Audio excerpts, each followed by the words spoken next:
My name's Noelle Story, and this is my AI generated literature review presentation. So, the purpose of this presentation is to identify important events in health information technology using an artificial intelligence platform. So, we were able to pick whichever platform we wanted to. There were a couple suggestions that were given to us in class, but I chose the platform Elicit to create my literature review. I just thought it gave me a little bit better, more organized information than Chat GPT did because initially that's what I tried first because that's what I'm familiar with.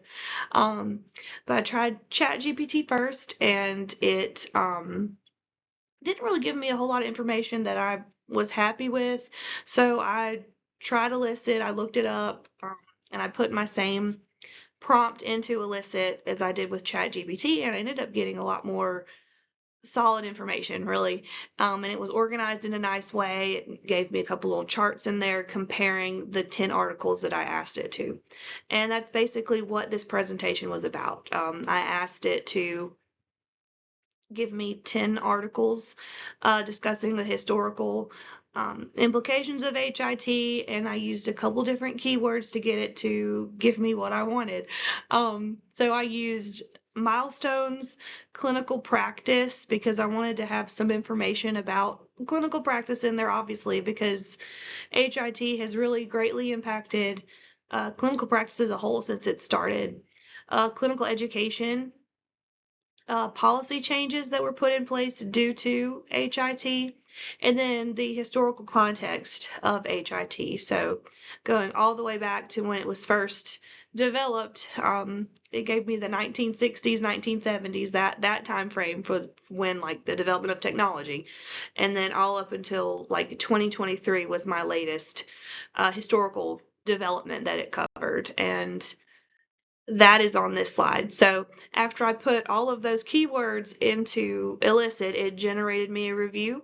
Um, and then going into it right here, we talked a lot about historical timelines and milestones in HIT. So it generated a report from the articles, kind of comparing what historical milestones were mentioned in each of the 10 articles. So the main one that was mentioned throughout about 6 articles was the HITECH Act. HIPAA was also mentioned throughout the literature review. TEFCA was the more recent one that was mentioned. TEFCA came out in 2023, so that was recent.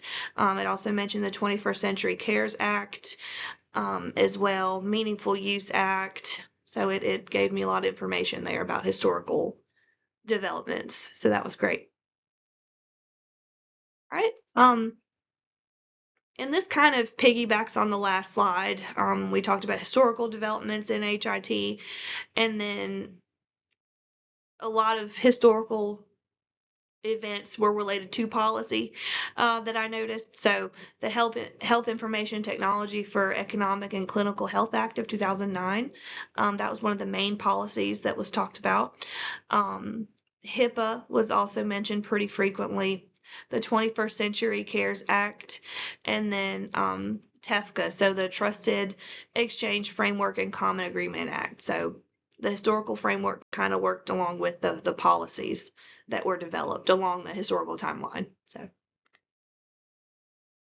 all right. So next we're going to talk about the impact on healthcare practice and education.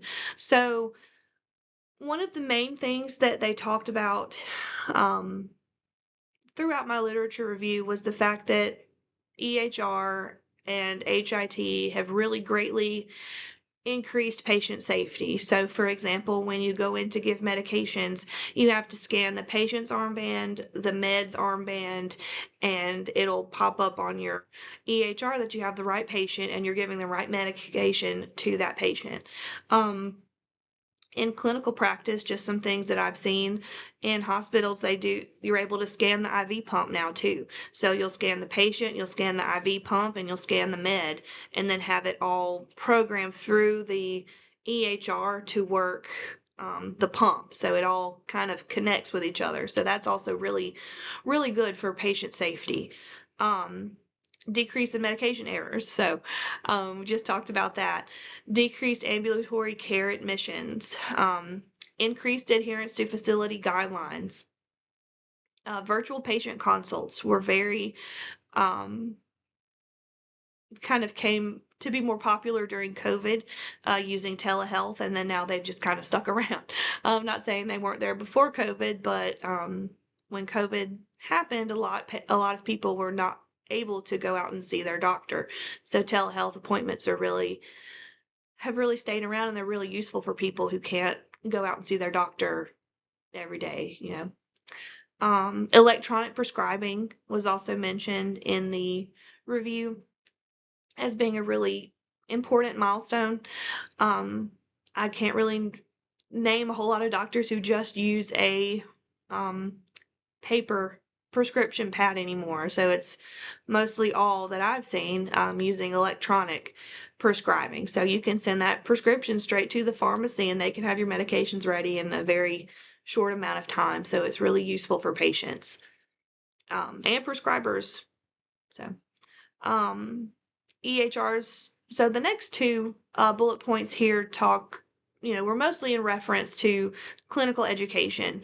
So they talked a little bit about the use of EHRs with nursing simulation labs. It didn't go too deep into clinical education. That was one of the kind of gaps that I noticed in my literature review, was that it didn't go super deep into clinical education, even though that was one of the keywords I put in my search. It mainly referenced EHR as it's used in the hospital. But I thought it was really interesting that it brought it up as being used in nursing simulation as a really good component of maintaining that realism in simulation. So the student can come in, get their patient, and like go through the motions of scanning their medications and it popping up on the EMR during the simulation. So it's like a real scenario in the hospital, because that's what they use in the hospital is EMRs or EHRs. So and it also talked about developing curricula, the use of HIT in developing curricula. It didn't really go too deep into it. It really just mentioned certain places use HIT to help develop curricula. Okay. Key themes and trends. So obviously one of the main ones that was throughout the literature review is the EHRs. That was pretty much mentioned in most of the articles that Illicit found. Computerized provider support entry. That was mentioned in a couple, not as many as EHRs, but it was mentioned several different times. Frequently mentioned milestones. So high tech, that was the main one. It was in 6 studies. 21st Century CARES Act, Meaningful Use Act. So those were mentioned pretty frequently throughout the 10 articles. Shifts in clinical practice. They talked about the use of EHRs and how we've moved from paper charts to electronic health records and how beneficial it's been for the patients. Some places still use paper charts. I used to work at a state facility and they were still using paper charts. I've taken students to that same clinical facility and they still use paper charts right now. So I think it's just a steady progress of rolling that out for them. Clinical decision support, CPOE, HIE, telehealth was a big, it was mentioned several times throughout the literature review as well. Patient portals, just the fact that you can have an app on your phone that allows the patient to click on it and they can see all of their healthcare information is really useful too. It helps keep them informed about their healthcare, and that's really important. Secure messaging. Some EHRs may have that secure messaging feature that the nurse can send messages to the doctor if they need an order, if they need to communicate information with the doctor at that time. In electronic prescribing, I already kind of mentioned that as well. So, and how useful it is. So the key points, kind of continuing on, or improve safety, reduce med errors, and then improve guideline adherence. So stuff I've kind of already addressed. Okay. Conclusion. So the main insights coming from this literature review, just the fact that we have been able to increase patient safety so much by using HIT is really wonderful. EHRs and just how accessible they are and how easy to use they are. High tech was also a very prominent feature in all of my articles for the most part. Um, Areas for further study. I did notice a gap in the clinical education part. I would like to have more information about the use of HIT in clinical education because the majority of the articles that were generated for me mainly talked about inpatient and in the hospital, electronic health records and patient portals and things like that. So um, for next time, uh, for further study, clinical education would, you know, need some extra attention. All right, and here's my reference page. Thank you so much. I hope you have a good day.